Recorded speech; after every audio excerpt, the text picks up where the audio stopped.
ვარკეთილის მეტროს რეაბილიტაცია არის კორუფციული ინტერესების, გულგრილობის, მუნიციპალური დაუდევრობის კლასიკური მაგალითი. ჩვენ ხედავთ არა მხოლოდ კორუფციას, არამედ მძიმე დანაშაულს 8 წელია ვარკეთილის მეტროს რეაბილიტაცია ვერ განახორციელა ქართული ოცნების მუნიციპალურმა ხელმძღვანელობამ.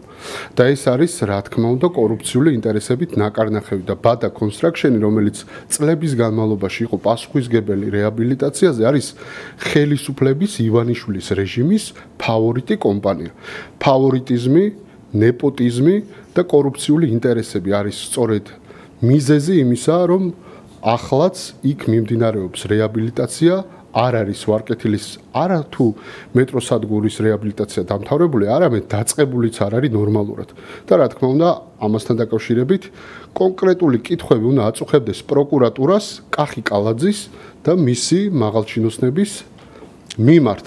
თუმცა ჩვენ ვხედავთ, რომ გამოძიება ამ შემთხვევაში არ მიმდინარეობს. თუმცა ძალიან მალე დაიწყება გამოძიება ყველა კორუფციულ ფაქტზე, როდესაც ქართველი ხალხი აღადგენს ქვეყანაში მართლმსაჯულებას და კანონის უზენაესობას. აი, შემდეგ ეტომაში ცესკოზეც გითხავთ, როგორც ვიცით, ნომრის საკითხზე. კი ბატონო.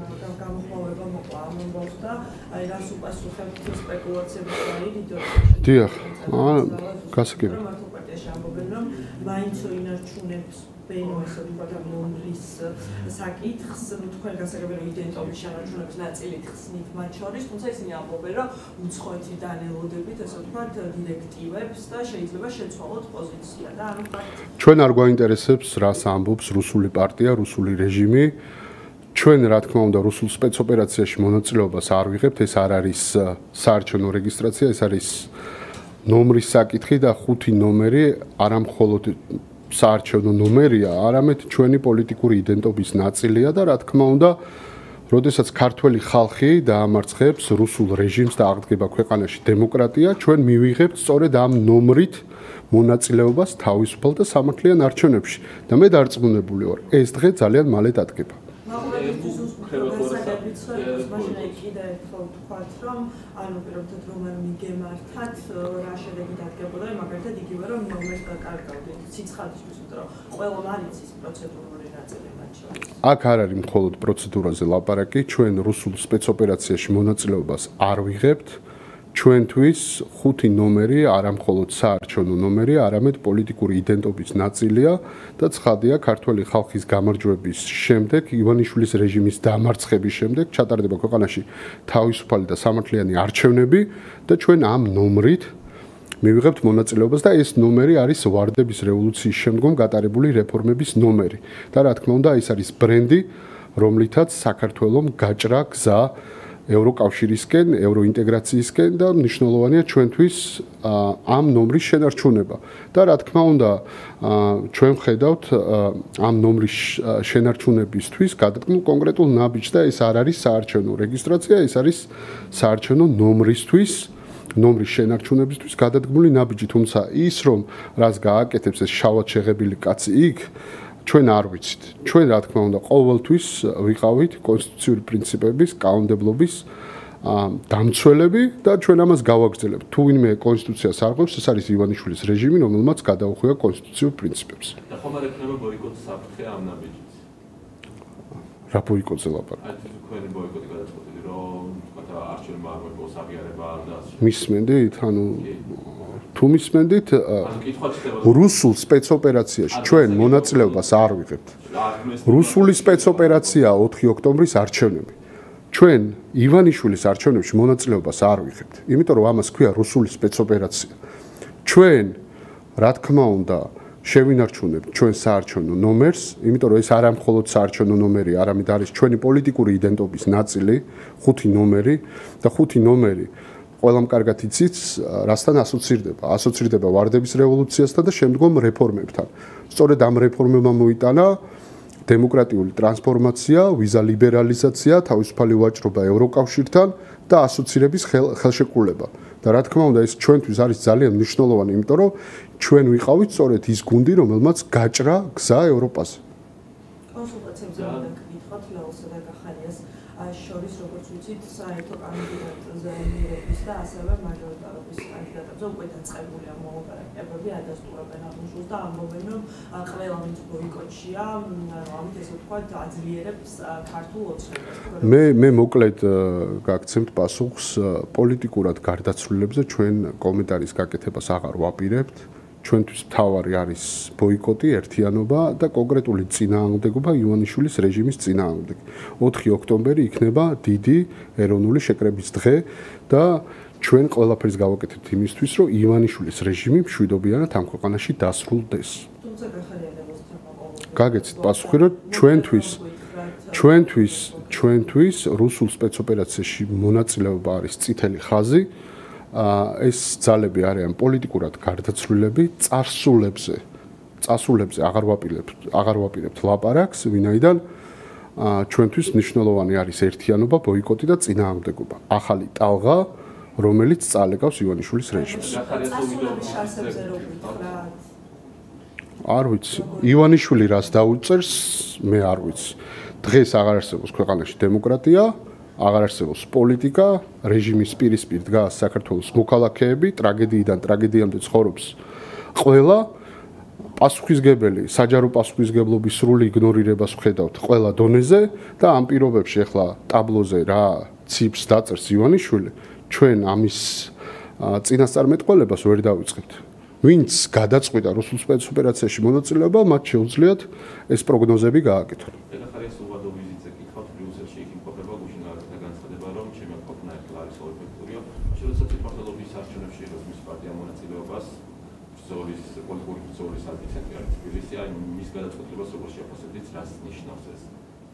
ეს არის პოლიტიკური დეზერტირობა და რა თქმა უნდა ჩვენთვის მნიშვნელოვანია სინდისის პატიმრების ხმა.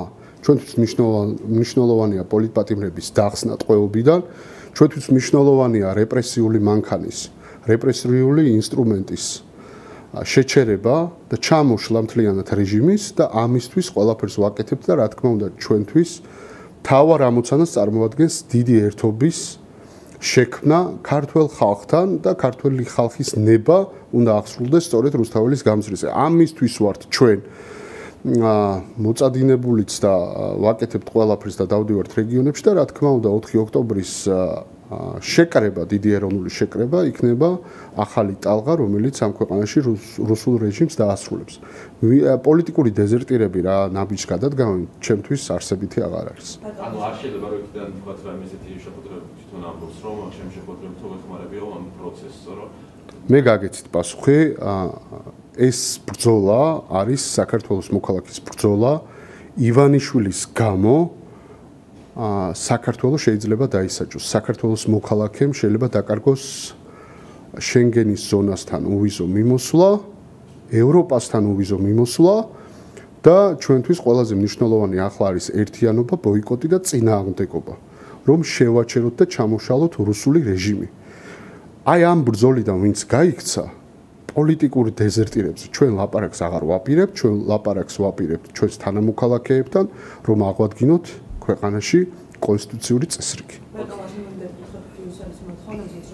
დაწერილია უკვე ეს მოთხოვნები რაც შესრულდეს, მათ შორის ორი კანონი არის შეუსაბამოდ და ანტიდემოკრატიულად ეს კანონმდებლობა მიჩნეული, გულისხმობა ოჯახის რეგულირების შესახებ კანონს, რაც საკმაოდ განხილვის იყო განმავლობაში და კიდევ არის ანტიკორუფციულ ბიუროზე, რომ უნდა მოხდეს ვენეციის კომისიის ნორმების გადახედვა. როგორ შეგვიფასებთ, გაქვთ თუ არა იმის იმედი იმ ფონზე რა განცხადებების გუშინ პრემიერმა გააკეთა, რომ შესაძლოა მოხდეს გათვალისწინება ამ რეკომენდაციას?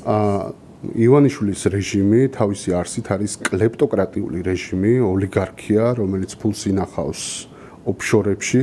ჩვენ ვხედავთ საერთაშორისო სანქციების გაფართოვებას, რომელიც იქნება დამანგრეველი ძალის და ამ ნანგრევებში მოყვება სრულიად ქართული ოცნება, ვინაიდან ქართული ოცნება არის კორუფციული ინტერესების გამტარებელი პოლიტიკური ძალა და რა თქმა უნდა ისინი არც ერთ მოთხოვნას არ შეასრულებენ. ლაპარაკი ოჯახის ღირებულებებზე, როდესაც ამდენი ემიგრანტი ყავს ქვეყანას და ოჯახები არის გახლეჩილი ქართული ოცნების პოლიტიკის გამო, რა თქმა უნდა სხვა გამოსავალს არ გვიტოვებს, რეჟიმი უნდა დავასრულოთ და რეჟიმის დასრულებისთვის დიდი ერთიანობაა საჭირო. შემდეგ, რა თქმა უნდა, ქართველი ხალხის მიერ არჩეული, დემოკრატიული გზით არჩეული ხელისუფლება ყველა მოთხოვნას შეასრულებს და მყარად დააბრუნებს საქართველოს ევროინტეგრაციის გზაზე და შესაბამისად კანონმდებლობა და საკანონმდებლო ხარვეზებიც აღმოიფხვრება. აი ეს რამდენად გაქვთ იმის იმედი, რომ შეიძლება შესრულდეს, იმიტომ რომ თუ ოპოზიცია დარწმუნებულია იმაში და ამაც მათ შორის თქვენი განცხადებებიც მეტყველებს ამაზე და მათ შორის თქვენი კოლეგა ოპოზიციონერების, რომ ან რეალურია ეს შანსები, ცოტა რა რეალურობაზე ლაპარაკობთ?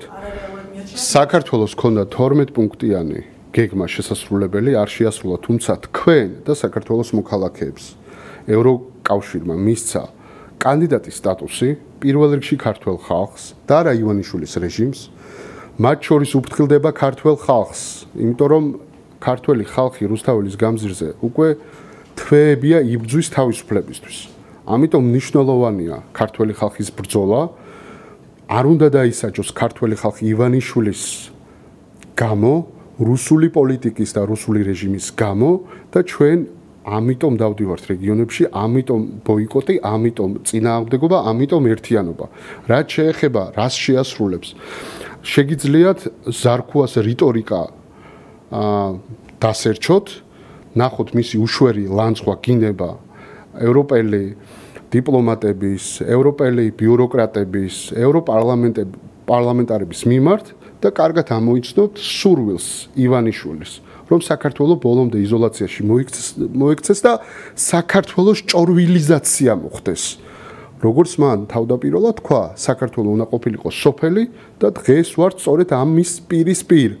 სრული იზოლაცია, ჭორვილიზაცია და საქართველოს აი ამ ქვეყნის განადგურებას ხედავთ ჩვენ ლაივ რეჟიმში. ამიტომ რაზე ვლაპარაკობთ საერთოდ, რის შესრულებაზე ვლაპარაკობთ, არც 12 პუნქტი შესრულა, არც 9 პუნქტი შესრულდა და საერთოდ აგერ ზარქუა ლანძღავს ყველას უშვერი სიტყვებით. და ესე არ სრულდება რეკომენდაციები. რეკომენდაციის შესრულებას პირველ რიგში სჭირდება ახალი თავისუფალი არჩევნების ჩატარება, რომელიც რუსული რეჟიმის გარეშე და რუსული გავლენების გარეშე უნდა ჩატარდეს თავისუფალ გარემოში და რა თქმა უნდა ივანიშვილი ამას არ გააკეთებს. ამიტომ ქართულმა ხალხმა უნდა გააკეთოს თავისი გასაკეთებელი და ჩვენ რა თქმა უნდა ამაში ვიქნებით ჩართული სრულად. საქართველოს მოთხოვნის შესაბამისად დაიწყო 20 ივნისის საქმის გამოძიება. თქვენ როგორ ფიქრობთ, რამდენად შეიძლებოდა ზიანის მინიმუმი გადაყვანა? 20 ივნისის, კი ბატონო, 20 ივნისის საქმეს აქვს როგორც პოლიტიკური, ასევე სამართლებრივი ნაწილი. პოლიტიკურად პასუხისგებელი იმაზე, რაც მოხდა, არის ირაკლი კობახიძე. ირაკლი კობახიძე იყო პარლამენტის თავმჯდომარე, მან დაუთმო თავისი სავარძელი გავრილოს და ქვეყანაში დაიწყო გამოსვლები. საქართველოს მოქალაქეებმა გასცეს პასუხი სწორედ ირაკლი კობახიძეს, მის ნაბიჯს და რაც გააკეთა შემდეგ ეგრეთ წოდებულმა სამართალდამცავებმა, რა თქმა უნდა, ეს არ იყო პოლიციური, პროპორციული ძალის გამოყენება, ეს იყო სადამსჯელო ოპერაცია და პასუხისგებელი პოლიტიკურად ამაზე არის ირაკლი კობახიძე და ბიძინა ივანიშვილი და სამართლებრივად ვინ არის პასუხისგებელი, ძალიან მალე გაირკვევა, როდესაც ქართველი ხალხი გაიმარჯვებს. აღდგება დემოკრატია, მართლმსაჯულება და კანონის უზენაესობის პირისპირ მოუწევს ყველას დაჯდომა და ყველაფერი გაირჩევა და ყველა დამნაშავე დაირჩევა.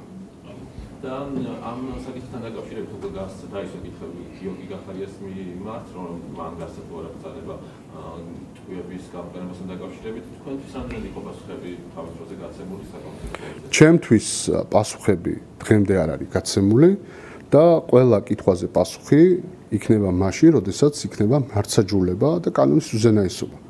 მურუსიძე, ჩინჩალაძე და აი ამ მიკერძოებული მართლმსაჯულების პირობებში, ივანიშვილის მართლმსაჯულების პირობებში და საგამოძიებო ორგანოების პირობებში არც შეკითხვაზე პასუხი არ იქნება. ჩვენ ხედავთ ტრაგედიიდან ტრაგედიამდე ცხოვრობთ და არავინ დასჯილი, არავინ დადანაშაულებულიც კი, ბრალდებაც კი არ წარდგენია არავის ამდენ ტრაგედიას და რას მეუბნები თქვენ რომ ივანიშვილი 20 ივნისზე რაიმე გამოძიებას ჩაატარებს? ამას ჩვენ რასაც უყურებთ არის იმიტაცია გამოძიების და რეალური გამოძიება მაშინ ჩატარდება, როდესაც ქართველი ხალხი აღადგენს ქვეყანაში დემოკრატიას, მართლმსაჯულებას და კანონის უზენაესობას. ატლანტიკურმა საბჭომ გამოსცელა ახალი მონაცემები, გეთქვით, დაკავშირებით კონკრეტულად უმცირესობის უფლებების დაცულობის კუთხით საქართველოში წინსვლა არის აღნიშნული. ანუ უმცირესობის უფლებების დაცულობა გაუმჯობესებულია და საქართველოს 21 საუკუნის საუკეთესო ხუთეულში მოხვდა. აი თქვენ რამდენად იზიარებთ ამ მომენტს? კი, კეთილდღეობა არის ივანიშვილის რეჟიმისთვის და ვხედავთ ამ კეთილდღეობისთვის როგორი ჭიდაობა აქვს დაწყებული შიდა მოედანზე.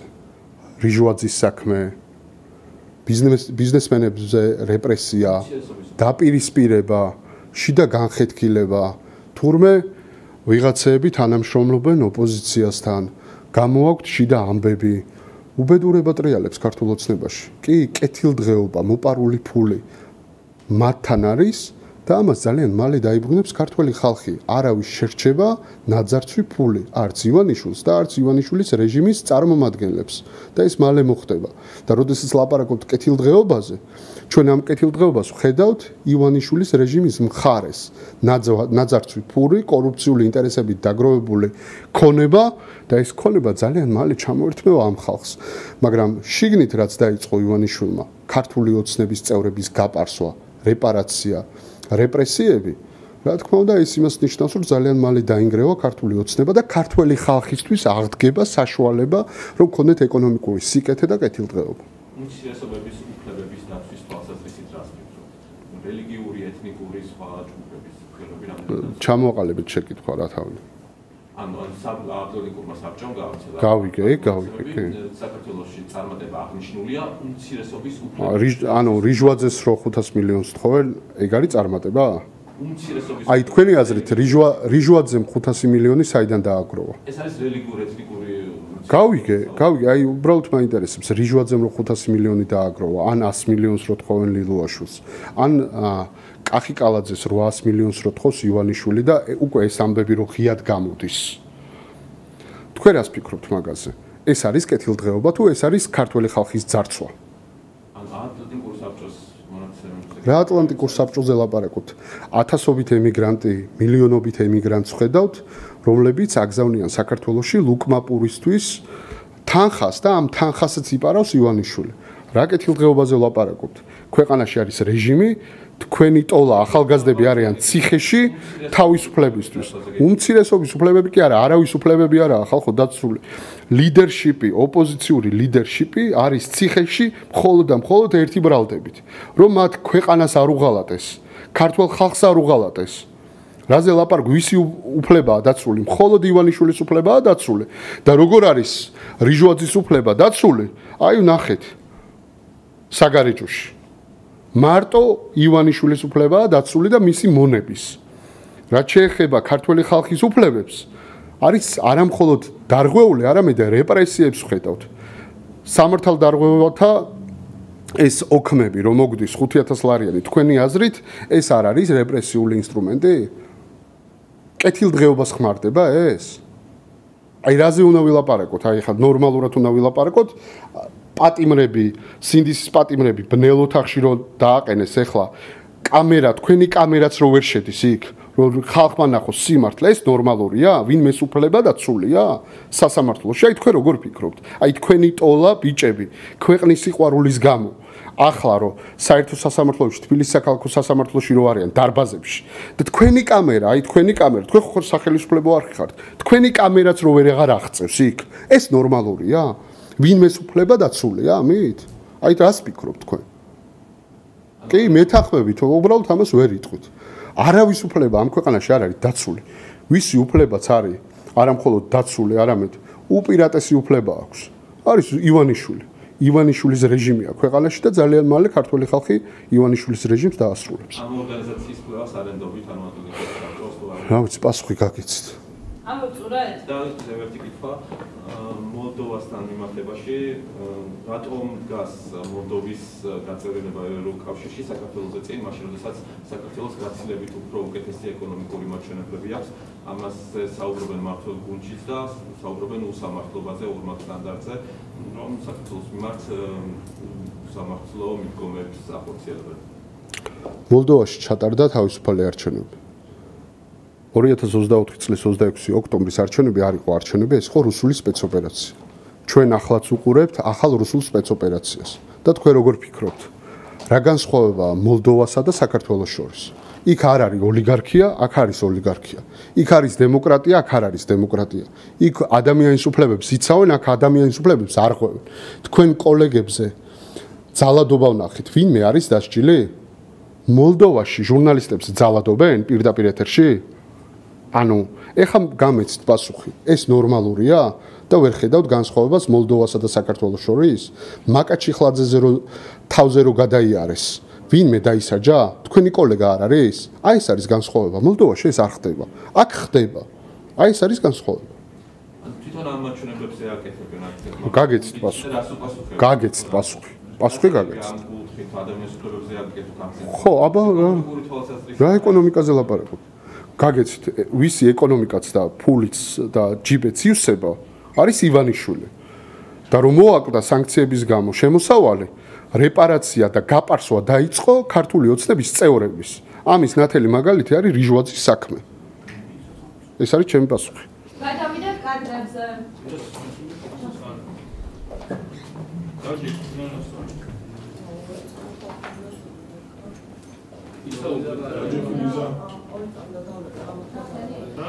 ხო, ისა კიდევ ერთი ამბავი, არ ვიცი, ვინმე აკეთებს თუ არა, ალბათ სამთავრობო მედია არ აკეთებს გონიოში.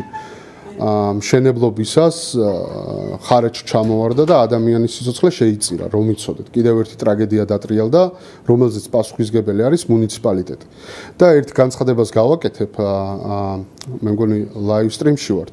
კახი კალაძემ თავის თავრობის ხდომაზე გააკეთა განცხადება, რომ ყველა ავარიული კორპუსიდან გაიყვანს მობინადრეებს.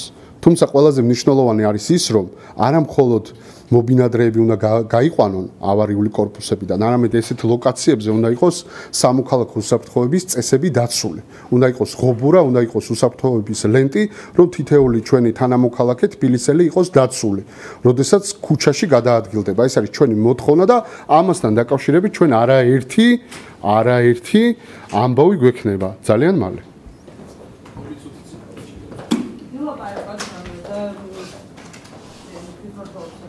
ხო. რავი, არავინ არ აკეთებთ ხო გონიოში რომ კიდევ ერთი ადამიანი და ხო რა ვიცი. ბჭო. აი, ხანახან ისტორია რა უხერხული რამაა რა, რომ გადახედავ ისტორიას და მაშინ რატო არავინ არ იღებდა ხმას და გადმოახვევ და დღევანდელ სიტუაციას შეხედავ, იგივე მეორდება. უბრალოდ დროში არის განსხვავება. მეტი არაფერი. და ყველაფერს ხალხს დაერქმევა სახელი. ძალიან მალე.